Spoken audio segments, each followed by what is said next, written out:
तो जय हिंद, नमस्कार प्यारे साथियों। मैं सूरज सर रावत सर आप सभी का स्वागत करता हूं एक छोटी सी महत्वपूर्ण न्यूज़ के साथ में। बहुत सारे बच्चों के कमेंट मैसेज के साथ में मैंने कहा कि ये 5 मिनट की वीडियो आप सबके लिए बना देनी चाहिए। गुड लक और आप सभी को अग्रिम शुभकामनाएं। आने वाली 9 जून को आपका एग्ज़ाम होने वाला है, यानी कि मैं बात कर रहा हूँ पीटीटी एग्ज़ाम 2024 के अभ्यर्थियों के लिए। ये 5 या 7 मिनट का सेशन आपके लिए महत्वपूर्ण होने वाला है।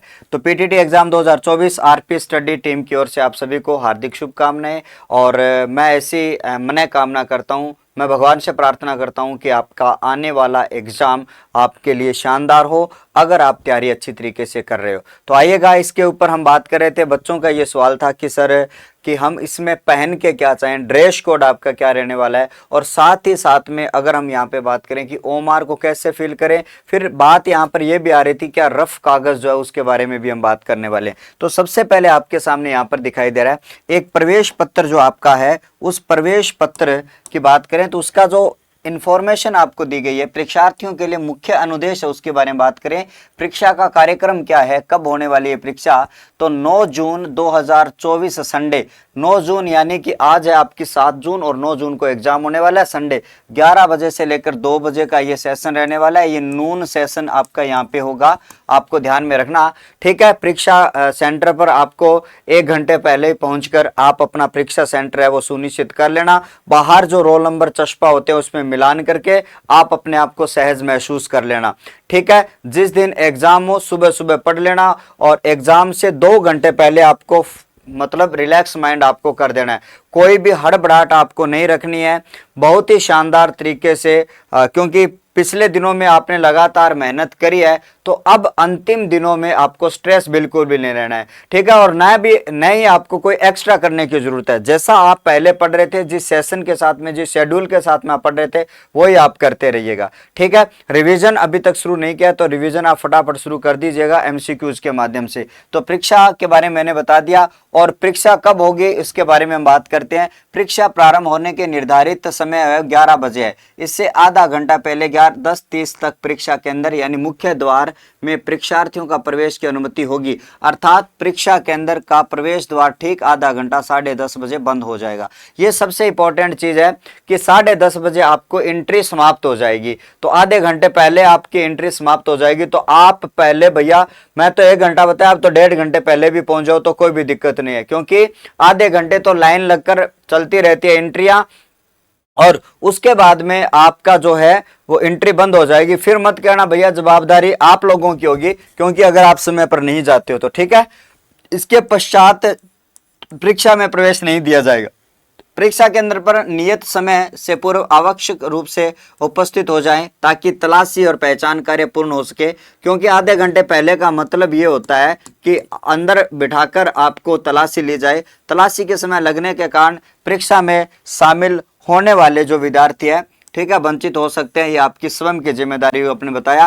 परीक्षार्थी पहचान पत्र के रूप में आधार कार्ड को प्राथमिकता देवें, यानी कि आप प्रवेश पत्र लेके जाओगे। सबसे पहले आपकी चीज होती है प्यारे साथियों एडमिट कार्ड, ठीक है। एडमिट कार्ड ले जाना है आपको। अगर रंगीन हो, ब्लैक एंड व्हाइट हो, कोई फर्क नहीं पड़ेगा। इसके साथ में आपको जो प्राथमिकता देनी है वो आधार कार्ड में प्राथमिकता देनी है, ठीक है। आधार कार्ड, इसमें आपकी क्या होनी चाहिए भैया, डीओबी जो है वो आपकी सही होनी चाहिए, डेट ऑफ बर्थ आपकी सही होनी चाहिए। आपको सर कि हमारे पास में आधार कार्ड नहीं है, तो वोटर कार्ड आपका होगा आपकी। उसके बाद में 10वीं की जो मार्कशीट है वो आपकी क्या होती है, 10वीं की मार्कशीट आपकी जो एमएस जो आपकी होती है मार्कशीट आपकी वैलिड होती है। तो आधार कार्ड प्राथमिकता को देनी है, सबसे पहले ये लिखा गया है। परीक्षा के दिन परीक्षा में निम्न सामग्री लानी है, तो ए एडमिट कार्ड, नीले व काले रंग का स्याही का पारदर्शी बाल पेन लाना। पारदर्शी का मतलब क्या होता है, जिसमें आर पार आपको दिख जाए। मैं वो देना एक पारदर्शी पेन पड़ा उधर, ठीक है। ऐसा पेन लेके आना है जो आपका क्या हो कि उसमें आपको आर पार दिखाई दे, इधर इधर लास्ट में पड़ा है, ठीक है। पारदर्शी पेन में एक बार देखो आपको बताता हूं। ये मान लो इधर वाला जो मैं नीचे वाला पेन ढक देता हूं, यहां पर देखो कि पेन के दोनों साइड में अगर देखेंगे तो उधर आर पार सिक्का दिखाई दे रहा है, यानी अंदर ट्रांसपेरेंट होना चाहिए, सब कुछ दिखाई दे देना चाहिए, जो मैं आपको यहाँ पे दिखा रहा हूं। ये देखो इस तरीके का जो पेन है वो आपके सामने यहाँ पर क्या होना चाहिए, ये होना चाहिए, ठीक है। अब यहाँ पर आगे बढ़ते हैं। पहचान युक्त फोटो, आपका पहचान हेतु फोटो युक्त पहचान पत्र, मूल लेके आने, ओरिजिनल ओरिजिनल लेके आना, फोटोकॉपी मान्य नहीं होगी। मतदाता कार्ड, आधार कार्ड में कोई एक, पहचान पत्र की छाया प्रति मान्य नहीं होगी, फोटोकॉपी मान्य नहीं होगी। फोटो पहचान पत्र के आधार पर पहचान सुनिश्चित हो जाने से गहन तलाशी के बाद में आपको परीक्षार्थी को प्रवेश करवाया जाएगा। ये तो था क्या लेके जाना है, ठीक है। परीक्षा केंद्र परिसर में किसी प्रकार का मोबाइल फोन, घड़ी, कैलकुलेटर, आपकी आजकल जो डिजिटल वॉच वगैरह आती है वो नहीं लेके जानी है। संचार का कोई भी उपकरण नहीं होना चाहिए। अस्त्र शस्त्र, ठीक है, whitener, slide rule, geometry box, कोई भी पाठ्य सामग्री मान्य नहीं होगी। आप पानी के लिए बोतल लेके जा सकते हो, वो भी पानी बोतल आप लेके जा सकते हो, वो भी क्या होनी चाहिए, इस तरीके की ट्रांसपेरेंट होनी चाहिए। पानी की बोतल भी ऐसे ट्रांसपेरेंट होनी चाहिए, पानी दिखना चाहिए, आर पार यहाँ पे होनी चाहिए। प्लेन बोतल लेके जानी थे गटैया रईसी के चक्कर में कोई वीआईपी बोतल लेके जाओ, नहीं भैया, वीआईपी बोतल लेके आपको नहीं जानी है, ठीक है। आगे चलिएगा, और दायित्व ये आगे से लिखा गया। परीक्षार्थी के संबंध में अगर यहाँ पर बात करें, सोशल मीडिया पर किए जा रहे भ्रामक प्रचार प्रसार पर विश्वास न करें। यानी इस समय आपको हमने कहा सोशल मीडिया से आपको दूर ही रहना है, ठीक है। जब तक एग्जाम आपका न हो सोशल मीडिया से तो आपको बिल्कुल दूर रहना है।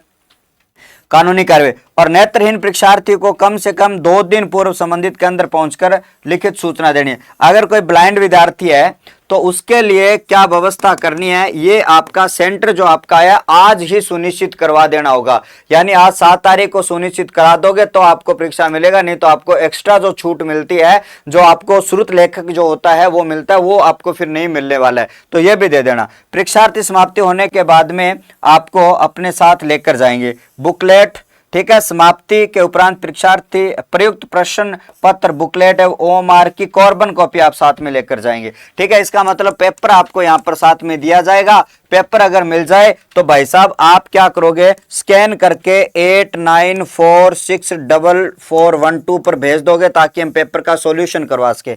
आपको इस नंबर पे ऊपर आपको क्या कर लेना प्यारे साथियों, 89468 की अगर बात करी जाए तो आपको इस नंबर पर आपको क्या करना है, आप स्कैन करोगे और इसके ऊपर पेपर भेज दो ताकि हम आपके लिए सॉल्यूशन बना सके और आपकी संभावित जो आंसर की है हमारे विवेक के अनुसार, अनुभव के अनुसार और हमारे ज्ञान के अनुसार हम आपको बता सके।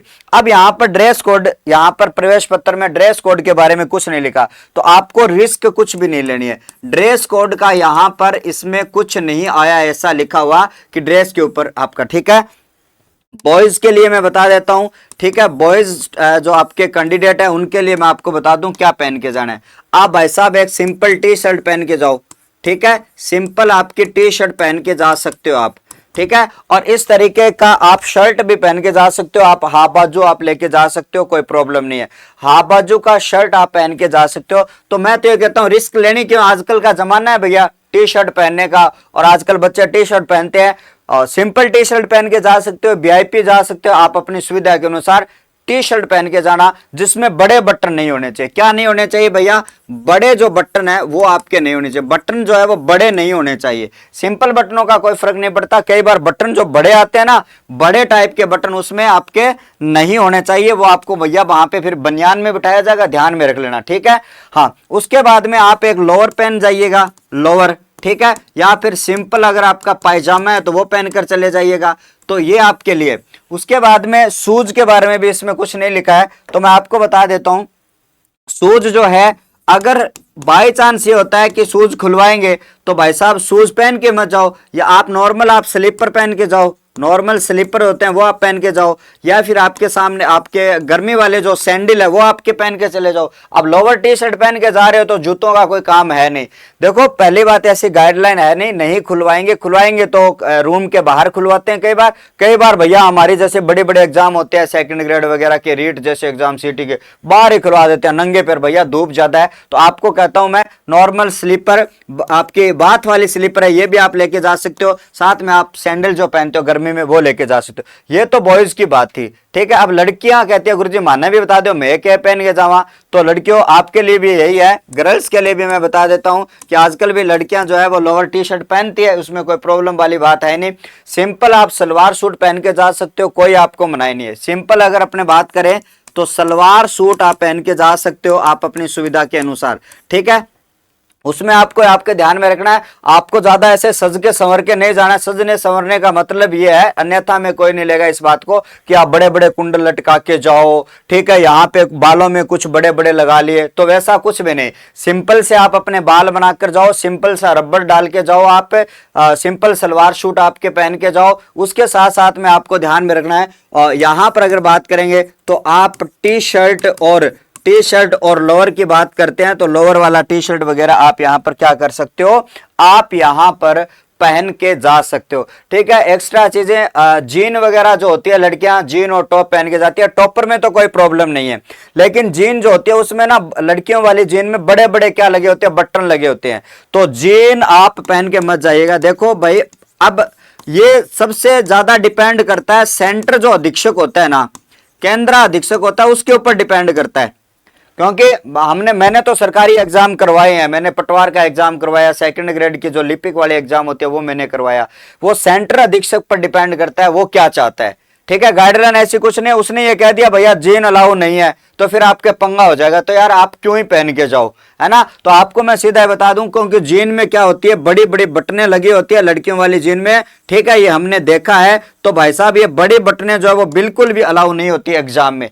तो आपको क्या कर लेना है, तो टी शर्ट पहन के जाओ, सिंपल वाली लोअर टी शर्ट पहन के जाओ, ठीक है, आपको ध्यान में रखना है। और सलवार सूट वाला जो है वो आप यहाँ पे पहन के जाओ, क्योंकि भैया इन चीजों के तो मना कर ही नहीं सकते, तो लड़कियों के लिए और लड़कों के लिए। फिर ये कहता है सर जूते पहन के जाएंगे, जूते नहीं पहन के जाने हैं, आप भी अपने स्लीपर, ठीक है, नॉर्मल जो सैंडल वगैरह होते हैं, लड़कियों के जो सैंडल होते हैं ना, उसमें जो घुंघरू मोती ऐसे वाले नहीं, सिंपल की बात कर रहा हूं मैं, सिंपल साधारण बन के जाना है ना। सिंपल जीवन आपका होता है, वैसे आपको जैसे घर में सिंपल रहे तो वैसे बन के जाओ, कोई वहां नहीं देखने वाला, आप जैसे ही चांदनी आपके पास में होने वाले, कोई चिंता नहीं है, फैशन बिल्कुल नहीं मारना है, शिद्दत से एग्जाम देना। ये तो हो गई भैया ड्रेस कोड की बात। अब हम यहाँ पर बात करते हैं ओमार सीट की। अब ओमार के लिए ये तो है, हमने ये जो है वो एक ऐसी ओमार लिए, यहां पर देखिएगा ऐसा आपके कॉलम होगा जहां पर आपको अपना जो नाम लिखना है। देखो कई बार जो नाम होता है ना, जैसे मान लो मैं मेरे नाम की बात करूं, जैसे मेरा नाम आपका आता है सूरज औरमल, यहां पर मेरे नाम में स्पेस होता है, यहां पर मेरे नाम में क्या होता है, स्पेस होता है। तो यहां पर भी आप जैसे SURAJ, ठीक है, यहां पे स्पेस डाल के MAL कर दो, कोई प्रॉब्लम नहीं है, ठीक है। फिर आपको क्या करना है, पहले तो आप यहां पर S देख लो, फिर आप U देख लो, फिर आप यहाँ पे आगे चलकर R देख लो, फिर आप ये देखो, फिर उसके बाद में आप गोला कैसे भरना है, ये आ जाओ। गोला भरने का तरीका क्या है, रॉन्ग मेथड और आपका राइट, ये रॉन्ग है, ये रॉन्ग है, ये रॉन्ग है, ये रॉन्ग है। राइट आपका एक है, जो पूरा बबल जो होता है, जैसे कि मान लो मैं आपके लिए बबल बनाऊं, एक है, मान लो ये बबल बन गया आपके लिए एक, इसमें आपको नीला और आपका जो है ये बबल आपको ऐसे भरना है, बस पूरा का पूरा बबल जाना चाहिए, ठीक है, पूरा बबल आपका जाना चाहिए। बाहर निकल गया, मान लो आपने इस बबल को आपने जैसे जो कुछ बच्चे ऐसे करते हैं कि इस बबल को ऐसे ऐसे करते करते बाहर निकाल देते हैं, तो बाहर निकालोगे तो गड़बड़ हो जाएगी। बबल पूरा आपका होना चाहिए, आपको ध्यान में रखना चाहिए। फिर रोल नंबर आपके आएंगे, तो रोल नंबर कई बार बॉक्स ज्यादा बने होते हैं, कई बार बॉक्स ज्यादा बने होते हैं, रोल नंबर आपके कम होते हैं, तो आप अपने पीछे से शुरू करना। अगर फालतू आ रहा है तो वो पहले छोड़ देना, फालतू आ रहा है पहले छोड़ देना, लास्ट में मत छोड़ना, गड़बड़ हो जाएगी, लास्ट में मत छोड़ना, ठीक है, आपको पहले छोड़ना है। फिर ये तो टेस्ट आईडी वगैरह जो है, उसके बाद में आपके आंसर सेक्शन आपके दिए होंगे, आपको A, B, C और D। सबसे पहले आपको मैं एक चीज बताता हूं कि आप सबसे पहले A सेक्शन को कर रहे हो, आप B सेक्शन को कर रहे हो, C को कर रहे हो या D को कर रहे हो, तो सबसे जरूरी चीज आपकी यहां पे होती है कि आप पेपर में जो A सेक्शन कर रहे हो उसको A सेक्शन को पहले भरिएगा। B सेक्शन कर रहे हो तो आप क्वेश्चन संख्या देख के भरना है, क्वेश्चन संख्या देख के भरनी है, गड़बड़ ना हो जाए। सबसे ज्यादा गड़बड़ जो बच्चे करेंगे वो किस में करेंगे, भाषा वाले में गड़बड़ करेंगे। डी वाला कॉलम जो होता है भाषा, उसमें क्योंकि दो भाषाएं होती है, एक आपकी होती है संस्कृत और एक भाषा होती है प्यारे साथियों, सॉरी, एक होती है यहाँ पर अंग्रेजी और एक होती है हिंदी। पीटीटी की बात कर रहा हूं तो इसलिए मैं बता रहा हूं, यहाँ पर एक होती है अंग्रेजी और एक होती है आपकी हिंदी। बाई चांस आप जो है हिंदी और अंग्रेजी के क्वेश्चन आपने कैसे किए और आप उसमें कौन सा भर रहे हो, तो ये भी आपको देखना है। क्वेश्चन वही पढ़ने हैं जो आपने जो फॉर्म में भरे थे, ये आपको सबसे जरूरी चीज है। अब आप, कई बच्चों का सवाल आपका ये रहता है कि सर हम कौन से पार्ट को पहले करें। मैं ये कहता हूं आपको जो पार्ट अच्छा लगता है ना उसी पार्ट से शुरू करना है। फॉर्मूला क्या रहता है, मान लो आपको टीचिंग एप्टीट्यूड बढ़िया लगती है तो टीचिंग एप्टीट्यूड जहां से शुरू होती है ना, वहीं से आप शुरू कर लो। जैसे मान लो 51 नंबर से टीचिंग एप्टीट्यूड शुरू है, तो 51 से लेकर आप 100 तक क्वेश्चन करो। पहले 51 से लेकर 100 तक पहला राउंड जो है उसमें आप करो, और इस राउंड में मान लो आपने 40 क्वेश्चन कर दिए, तो आप सबसे पहले 40 क्वेश्चनों का ओमार भर दो। ओमार आपको लगभग जो है वो साथ ही साथ में कंप्लीट कर लेना, लास्ट में बिल्कुल भी नहीं रखना है। मेरी तो हिदायत यही है, क्योंकि मैंने देखा है कि लास्ट में बच्चे ओमार भर ही नहीं पाते, पेपर को पूरा कर लेते हैं, दिमाग खपा देते हैं, ओमार में एक भी टिक नहीं किया, ऐसे गड़बड़ हो जाएगी। 50 क्वेश्चन में 40 कर दिए, 40 की समाप्ति कर दो पहले राउंड में। फिर आपको दूसरा राउंड ये लगता है कि मैं आपकी हिंदी जो है उसको ढंग से पढ़ पाऊंगा, तो हिंदी ढंग से पढ़ पाओगे तो मान लो जहां भी आपका 151 से लेकर आपके मान लो 200 क्वेश्चन पर हिंदी है, तो आपने सबसे पहले पढ़ा और इसके 40 क्वेश्चन सही किए, तो आप जब इसका ओमार भरो तो 151 नंबर क्वेश्चन पर जाओ और 40 बबल्स भर दो फर्स्ट राउंड में। तो आप सबसे पहले फर्स्ट राउंड में जाओगे तो 200 में से आप 150 क्वेश्चन कर दोगे, ठीक है। फिर 50 क्वेश्चन में आपको दोबारा से टाइम वगैरह लगा के उसको कंप्लीट यहां पे कर देना होगा। तो ये फॉर्मल कुछ तरीके होते हैं, इस तरीके से आप क्या कर सकते हो। आप अपने ओमार ड्रेस कोड के बारे में बता दिया, क्या पहन कर जाऊं क्या ना पहन कर जाऊं, और प्रवेश पत्र के साथ में आपको क्या लेके जाने, फुल इंफॉर्मेशन। फिर भी अगर आपकी कोई क्वेरीज रहती है तो आपको मैंने पहले भी नंबर दिए थे, इन नंबरों के ऊपर ओनली व्हाट्सअप मैसेज करोगे, ठीक है।